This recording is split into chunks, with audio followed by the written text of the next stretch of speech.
Halo semuanya. Pada video kali ini beda dari video-video sebelumnya. Di channel ini juga memberikan informasi seputar dunia pertanian dan peternakan yang modern dan menggunakan teknologi yang super canggih.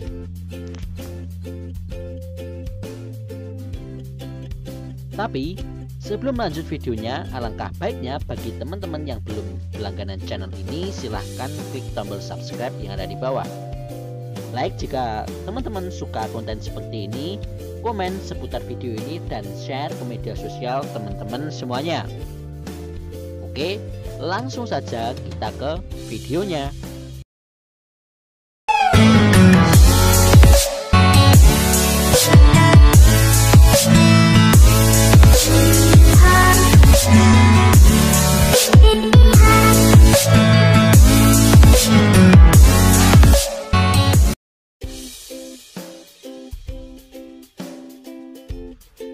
Tahukah kamu jika pohon bambu adalah satu-satunya pohon yang pertumbuhannya sangat cepat?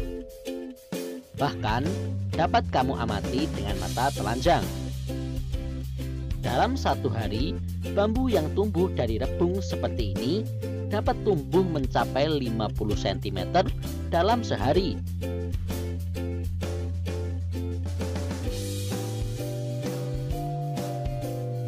Selain itu, berbekal pengetahuan modern dan sentuhan teknologi, memungkinkan tanaman seperti bambu yang memiliki peran dan manfaat yang sangat tinggi di kehidupan manusia dapat dibudidayakan dengan cara yang lebih cepat dan produktif di lahan-lahan terjal seperti di pegunungan.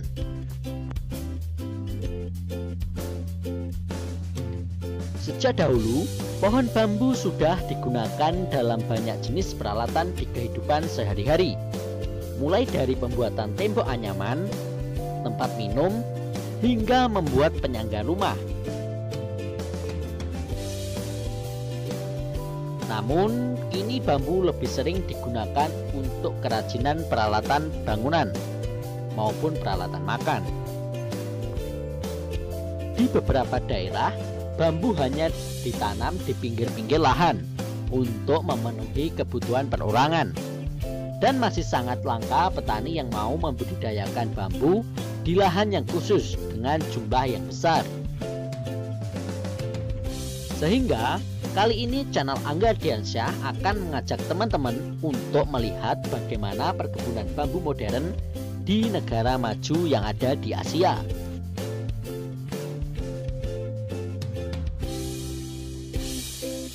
Sebelum kita melihat aktivitas perkebunan bambu, mari kita mengenal bambu lebih dekat dan juga melihat bagaimana cara pohon bambu dibudidayakan. Walau lebih dikenal dengan nama pohon bambu, namun sebenarnya jika dilihat dari bambu, tergolong dari tanaman berkategori rumput raksasa loh.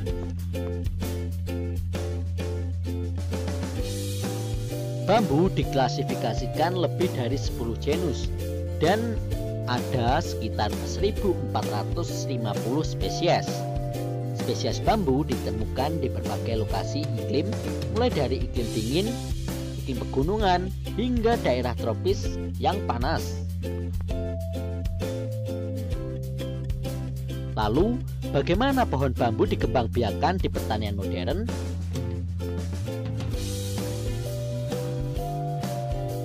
Terdapat 5 cara bagaimana bambu umumnya diperbanyak atau dikembangbiakan. Yang pertama adalah dengan menyemai bibit atau biji dari bambu. Mungkin sebagian dari kalian ini adalah hal yang baru, bahwa pohon bambu dapat berbunga dan menghasilkan biji-bijian yang dapat kamu semai untuk menanamnya di tempat lain. Hal tersebut wajar karena bambu butuh waktu yang lama hingga ia dapat berbunga. Umumnya, bambu yang sudah cukup tua dan belum berbunga sudah lebih dahulu dipotong dan dimanfaatkan oleh manusia, membuat orang jarang menemukan bambu yang berbunga. Jika bambu sudah menghasilkan biji seperti ini, sangat mudah untuk dikembangbiakan. Teman-teman cukup menyemainya dengan membuat bedengan yang dangkal dan sebarkan benih di atas tanah yang gembur. Kemudian tunggulah beberapa minggu. Cara yang kedua adalah memilih pohon bambu yang memiliki cabang. Teknik ini mirip dengan mencangkok, di mana kita akan memisahkan anak cabang bambu namun tidak sampai putus. Kemudian membungkusnya dengan media tanam seperti tanah dan pupuk. Selanjutnya didiamkan beberapa minggu hingga tumbuh akar. Setelah tumbuh akar, kita dapat memisahkannya dari indukan dan menanamnya di polybag. Cara yang ketiga adalah metode percabangan pohon. Pada teknik ini kita akan mencari batang pohon bambu yang memiliki cabang di setiap ruasnya, kemudian memotongnya. Di setiap tengah ruas dilubangi untuk menampung air. Selanjutnya ditimbun dengan tanah dan disiram seperti ini.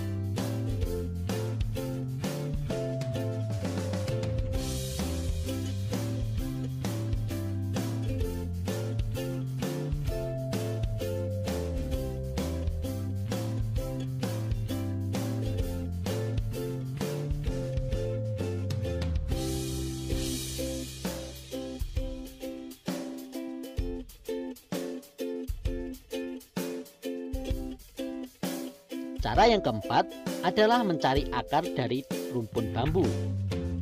Teknik ini adalah teknik yang paling umum digunakan di masyarakat kita, di mana kita akan memilih akar pohon induk yang paling bagus, kemudian dimasukkan ke polybag atau langsung ditanam di lahan yang akan ditanami pohon bambu tersebut.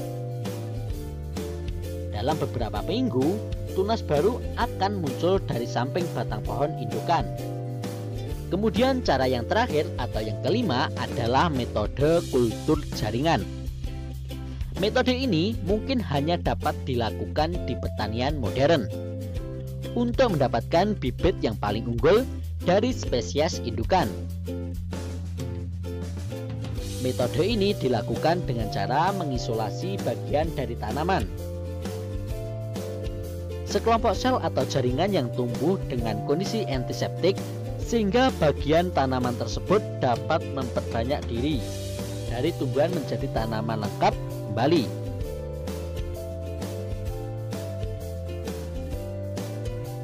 Dari kelima metode penanaman tersebut, semua harus melewati perawatan antara 1 sampai 2 tahun sebelum akhirnya ditanam di lahan pertanian.